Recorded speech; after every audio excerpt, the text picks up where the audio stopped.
இந்த வாழ்க்கையானது நாம் ஒருத்தருக்கு ஒருத்தர் சம்பந்தப்பட்டது. நம்ம உடன்பிறந்தவர்களுக்கு சம்பந்தப்பட்டது நம்முடைய வாழ்க்கை. நமக்கு கணவன் என்ன மனைவியோடு சம்பந்தப்பட்டது, மனைவின்னா கணவனோடு சம்பந்தப்பட்டது, பெற்றோர்களோடு சம்பந்தப்பட்டது, உறவுகளோடு சம்பந்தப்பட்டது நம்முடைய வாழ்க்கை. இவங்க கிட்ட நம்ம எப்படி ஒரு அன்பாக இருக்கலாம், அதுதான் நம்ம இங்கே செய்ய வேண்டிய வேலை. இன்றைக்கி இந்த எல்சி டேனியல் போன்ற இவங்க கொடுக்குற விளக்கத்தை வச்சுக்கின்னு இவங்க பேசுகிற பேச்சு நம்ம கேட்டுக்கிட்டு நம்ம ஒருத்தர் நிம்மதியாகவே இருக்க முடியாது.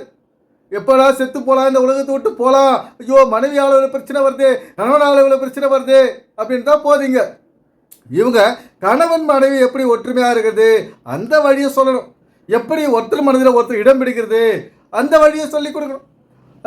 அந்த வழியை எது சொல்லுது? பைபிள் சொல்லுது. ஆனால் இவங்களுக்கு அதுதான் பைபிள் இந்த விஷயத்தை தான் சொல்லுதுன்னு தெரியாது.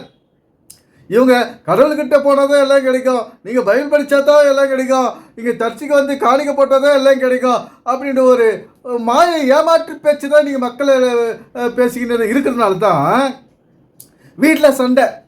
வீட்டில் ஐயோ நாங்கள் சர்ச்சுக்கு போனோங்க, உங்களுக்கு சாப்பாடு கூட எங்களால் போடுறது முடியாதுங்க, நீங்கள் சாப்பிட்டாலும் பரவாயில்ல இல்லைனாலும் பரவாயில்லைங்க, நாங்கள் சர்ச்சுக்கு போடுங்க.